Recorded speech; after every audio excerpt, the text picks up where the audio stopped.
Hello friends, my name is Kajal और आप सभी का स्वागत है मेरे चैनल पर। और आज की इस वीडियो में हम डिस्कस करने वाले हैं यूपीडीएलएड फर्स्ट सेमेस्टर सब्जेक्ट विज्ञान। फ्रेंड्स, बहुत दिनों बाद आज हम फर्स्ट सेमेस्टर का साइंस सब्जेक्ट डिस्कस कर रहे हैं। ठीक है, तो चलिए फ्रेंड्स शुरू करते हैं। वीडियो को लाइक कर दीजिए और अपने फ्रेंड्स मित्रों को शेयर कर दीजिए। और जितने भी क्वेश्चन हैं हमने पहले कई बार डिस्कस कर लिए हैं, ठीक है, बट आप सभी का रिविजन बहुत ही अच्छा रहेगा क्योंकि बहुत ही महत्वपूर्ण पॉइंट्स है और ये सेकेंड सेमेस्टर में भी काम आ सकते हैं और टेट सुपर टेट के लिए भी काम आ सकते हैं। ठीक है, तो चलिए शुरू करते हैं।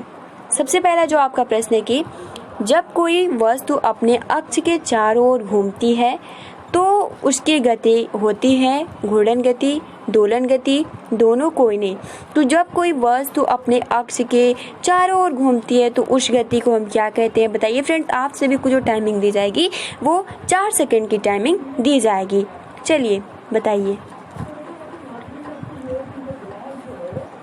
बिल्कुल सही। जब कोई वस्तु अपने अक्ष के चारों ओर घूमती है तो उस गति को हम जो कहते हैं घूर्णन गति कहते हैं। ठीक है, और जो दोलन गति की जो परिभाषा होती है, जब कोई वस्तु होती है और अपने माध्य स्थिति के दोनों ओर गति करती है तो हम उसको कहते हैं दोलन गति। ठीक है, जैसे इस तरीके से आपका होता है और वो इस माध्य इस साइड भी जाती है और इस साइड भी जाती है। ठीक है, तो इसलिए उसको हम दोलन गति कहते हैं।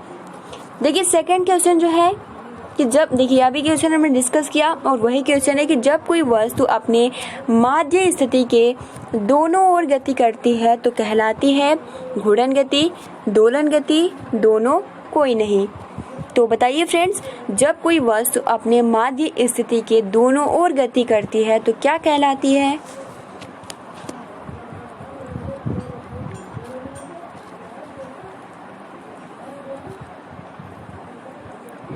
बिल्कुल सही फ्रेंड्स। यहाँ पे जो करेक्ट आंसर हो जाएगा वो हो जाएगा, जस्ट मैंने अभी डिस्कस किया, वो हो जाएगा दोलन गति। Option number B. घूर्णन गति अभी हमने डिस्कस किया कि जब कोई वस्तु अपने अक्ष के चारों ओर घूमती है तो उसे हम घूर्णन गति कहते हैं। अगला जो आपका प्रश्न है कि सजीवों तथा निर्जीवों के बीच की कड़ी है जीवाणु, विषाणु जिसे हम वायरस कहते हैं इंग्लिश में, लाइकेन, कवक। तो सजीवों तथा निर्जीवों के बीच की कड़ी होती है, क्या होती है?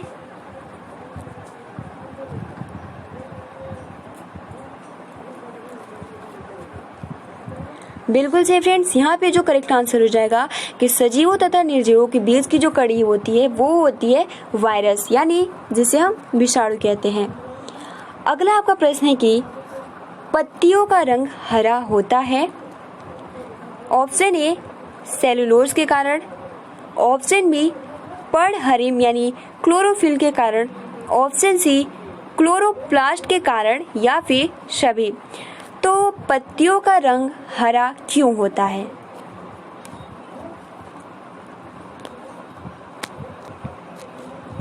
बिल्कुल सही फ्रेंड्स। पत्तियों का रंग हरा इसलिए होता है क्योंकि क्लोरोफिल के कारण पत्तियों का रंग यानी पर्णहरिम के कारण जो पत्तियां होती है वो ग्रीन हरी कलर की होती है। तो यहाँ पर option number B right answer हो जाएगा।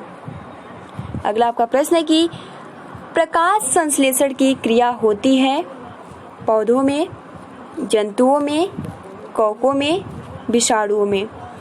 तो प्रकाश संश्लेषण की क्रिया होती है किस में होती है? बताइए फ्रेंड्स।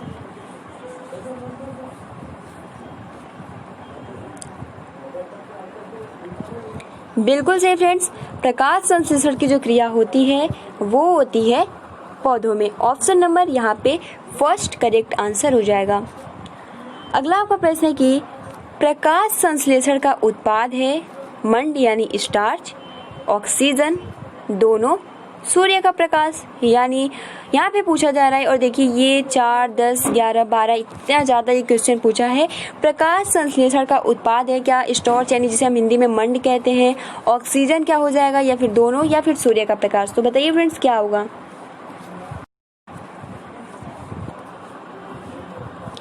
तो फ्रेंड्स बिल्कुल सही, यहाँ पे ये दोनों ही हो जाएगा, मंड भी हो जाएगा और ऑक्सीजन भी हो जाएगा।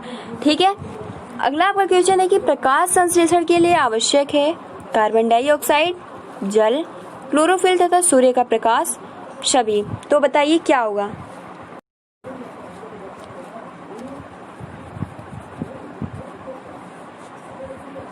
बिल्कुल सही। प्रकाश संश्लेषण के लिए आवश्यक है कार्बन डाइऑक्साइड, जल, क्लोरोफिल तथा सूर्य का प्रकाश। तो यहाँ पे ऑल ऑफ दीज। ठीक है। मानव श्वसन करता है नाक द्वारा, फेफड़ों द्वारा, गलफड़ों द्वारा, सभी के द्वारा। तो मानव किससे श्वसन करता है? क्या नाक द्वारा करता है, फेफड़ों द्वारा करता है, गलफड़ों द्वारा करता है या सभी? तो बताइए फ्रेंड्स।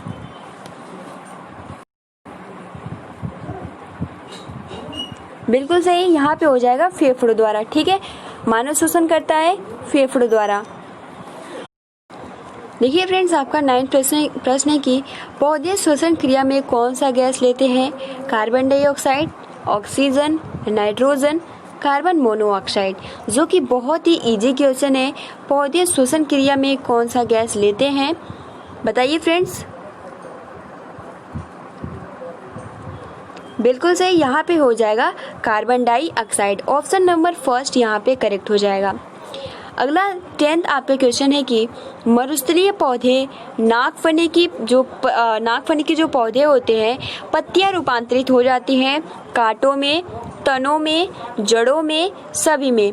तो जो मरुस्थलीय के पौधे होते हैं यानी जो नागफनी होती है, उनकी पत्तियां रूपांतरित हो जाती है किसमें? कांटों में, तनों में, जड़ों में, सभी में। बहुत इजी क्वेश्चन है और आप सभी के आंसर भी सही आ रहे हैं। तो फ्रेंड्स देखिए, यहाँ पर जो करेक्ट आंसर हो जाएगा वो हो जाएगा कांटों में। यानी जो मरुस्थली में क्योंकि पानी की कमी होती है, इसके कारण जो उनकी पत्तियां होती है वो कांटों में परिवर्तित हो जाती है और इससे जो बेनिफिट होता है, जो जानवर होते हैं उन पत्तियों, क्योंकि कांटेदार हो जाती है तो उन पत्तियों को नहीं खा पाती हैं। ठीक है। देखिए अगला आपका 12 नंबर क्वेश्चन है कि लाइकेन है। ऑप्शन ए परजीवी, ऑप्शन बी सहजीवी, ऑप्शन सी मृत अपजीवी, ऑप्शन डी सभी। तो फ्रेंड्स यहाँ पे बताइए क्या आंसर होगा? लाइकेन है,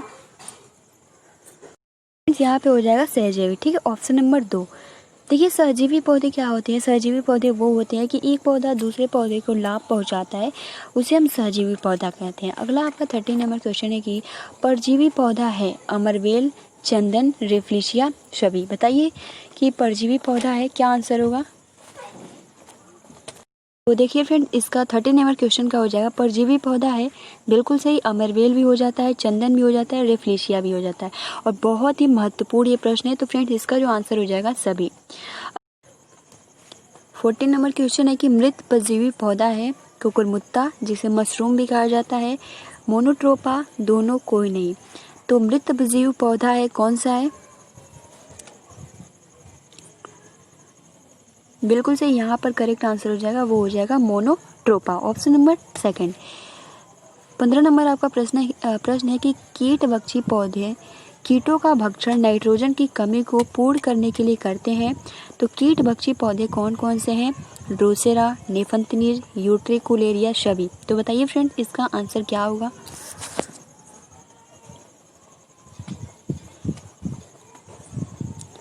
बिल्कुल सही, यहाँ पे हो जाएगा कीटभक्षी पौधे कीटों का भक्षण नाइट्रोजन की कमी को पूर्ण करने के लिए करते हैं, कीटभक्षी पौधे हैं। तो यहाँ पर ये सभी करेक्ट आंसर हो जाएगा।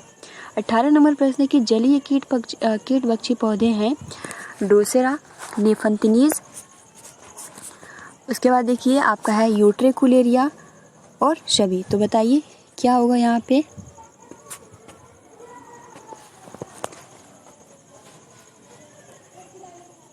यहाँ पर बिल्कुल सही, यहाँ पे जलीय कीटभक्षी पौधे हैं वो हो जाता है यूट्रिकुलेरिया। अगला 17 नंबर प्रश्न है कि एक बीजपत्री पौधे की विशेषताएं हैं। ऑप्शन ए इनके पत्तियों में समानांतर शिरा विन्यास पाया जाता है। ऑप्शन बी बीजों में केवल एक बीजपत्र यानी मक्का, धान, गेहूं पाया जाता है, दोनों, कोई नहीं। तो बताइए कि एक बीजपत्री पौधों की विशेषताएं क्या है? ऑप्शन ए, ऑप्शन बी या फिर इन दोनों या फिर इनमें से कोई नहीं।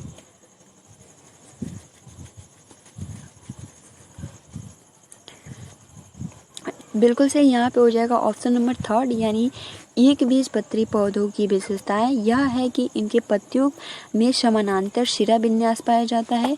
और ऑप्शन सेकंड की बीजों में केवल एक बीजपत्र यानी मक्का, धान, गेहूं पाया जाता है। इसलिए ऑप्शन नंबर यहाँ सेकंड दोनों ही सही हो जाएंगे, तो दोनों 3rd। 18 नंबर प्रश्न है कि द्विबीजपत्री पौधों की विशेषताएं हैं। इनकी पत्तियों में जलिका व सिरा विन्यास पाया जाता है। बीजों में 2 बीजपत्र, 2 दाल, चना, मटर, सरसों पाया जाता है। ऑप्शन नंबर सी दोनों, ऑप्शन नंबर डी कोई नहीं। तो बताइए क्या होगा।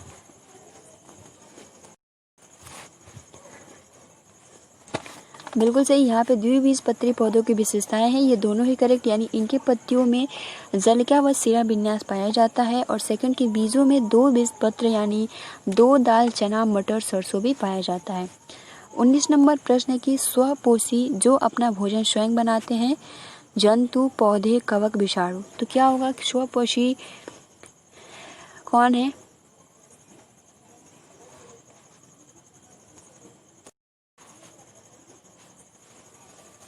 बिल्कुल सही, स्वपोषी जो होते हैं, जो अपना भोजन स्वयं बनाते हैं, उन्हें हम स्वपोषी कहते हैं। अगर हम बात करें जंतु की, तो ये क्या होते हैं, परपोषी, कवक भी परपोषी, विषाणु भी परपोषी। बट जो आपका पौधा होता है वो अपना भोजन स्वयं बनाता है, तो यहाँ पर जो हो जाएगा पौधे। 20 क्वेश्चन है कि मत्स्य यानी जो मछली का अनुकूलन है, ये गलफड़ों द्वारा श्वसन करती है। इनका शरीर का आकार नाव के आकार का होता है, दोनों कोई नहीं।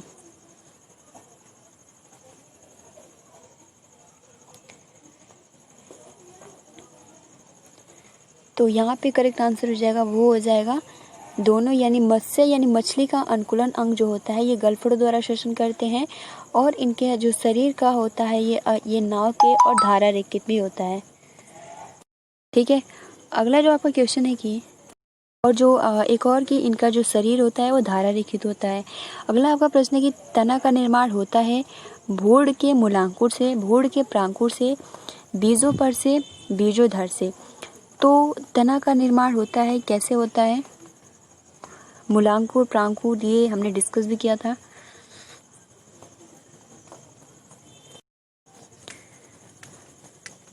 तो फ्रेंड्स यहाँ पे जो करेक्ट आंसर हो जाएगा भूड़ के प्रांकुर से, क्योंकि जो तना ऊपर जितना भाग होता है वो प्रांकुर होता है और मूलांकुर जो नीचे का भाग होता है।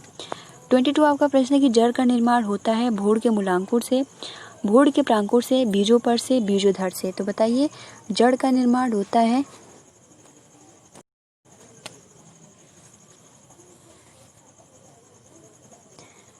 तो फ्रेंड्स यहाँ पे हो जाएगा जड़ का निर्माण जो होता है वो भूड़ के मूलांकुर से होता है। ठीक है, और तना का निर्माण जो होता है वो भूड़ के प्रांकुर से होता है। प्रश्न है 23 कि भूमि से जल एवं खनिज लवणों का अवशोषण करता है तथा भूमि को भूमि में स्थिर रखता है, जड़, तना, पत्ती, छवि। क्या होगा।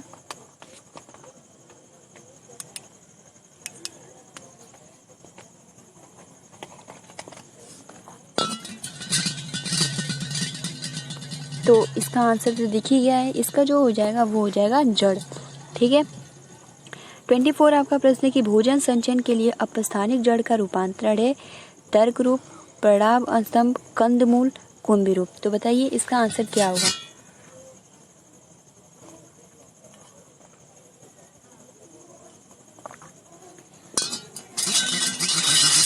तो यहाँ पर हो जाएगा ऑप्शन नंबर सी कंदमूल। ठीक है, भोजन संचयन के लिए अपस्थानिक जड़ का रूपांतरण है वो हो जाता है कंदमूल। 25 आपका प्रश्न है कि पौधों में उत्तेजनशीलता का प्रदर्शन स्पष्ट रूप से दिखाई देता है आम में, छुई मुई में, नीम में, अदरक में। छुई मुई को टच में नॉट पौधा भी कहा जाता है। तो पौधों में उत्तेजनशीलता का प्रदर्शन स्पष्ट रूप से दिखाई देता है, बिल्कुल सही, यहाँ पर हो जाएगा छुई मुई में। कोण का मात्रक है मीटर, स्टेडियन, एम्पियर, रेडियन। तो कोण का मात्रक क्या है।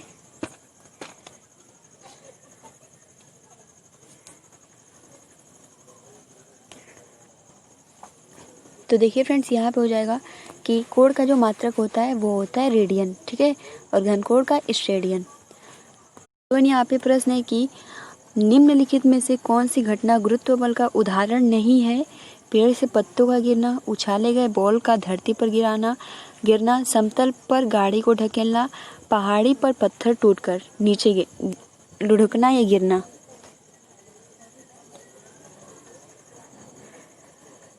बिल्कुल सही, यहाँ पर हो जाएगा समतल पर गाड़ी का ढकेलना।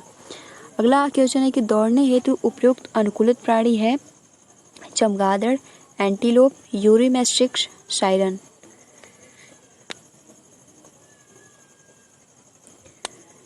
बिल्कुल सही, यहाँ पर हो जाएगा चमगादड़। अगला 29 आपका प्रश्न है कि पत्ती का रूपांतरण है पत्र प्रकालिका, सल्ककंद, पर्णथैली। यहाँ पे ये छोड़ दीजिए ऑप्शन, तीन ही ऑप्शन है, बताइए पत्ती का रूपांतरण है। तो फ्रेंड्स पत्ती का रूपांतरण है बिल्कुल से, यहाँ पे हो जाएगा पर्णथैली। अगला आपका प्रश्न है कि लंबाई का मात्रक मीटर, द्रव्यमान का मात्रक किग्रा तथा ये आंसर देखिए, समय का मात्रक सेकंड किस पद्धति से संबंधित है? एमकेएस पद्धति। आंसर दिख ही रहा है, एमकेएस पद्धति इसका आंसर हो जाएगा। वायु है, विषमांगी मिश्रण, शुद्ध पदार्थ, यौगिक, समांगी मिश्रण। तो फ्रेंड्स जो आपका वायु होता है, देखिए विषमांगी मिश्रण और समांगी मिश्रण में सबसे पहले मैं आप सभी को डिफरेंट बता दूं। जो आपका विषमांगी मिश्रण होता है, जो होता है जिसको हम देख सकते हैं, तो वो क्या होता है आपका विषमांगी मिश्रण, और जिसको हम नहीं देख सकते जैसे कि पानी और चीनी, तो वो आपका समांगी मिश्रण होता है। बट देखिए यहाँ पे आंसर गलत दिया है, वायु जो है वो क्या है, एक समांगी मिश्रण है। तो ये आप हमेशा याद रखिएगा। तो ये आज के जितने भी क्वेश्चन थे बहुत ही महत्वपूर्ण थे और कई बार हमने इसको डिस्कस भी किया है। तो फ्रेंड्स आज के लिए इतना ही, वीडियो को लाइक कर दीजिए और अपने फ्रेंड्स मित्र को शेयर कर दीजिए। Thanks for watching, take care and best of luck.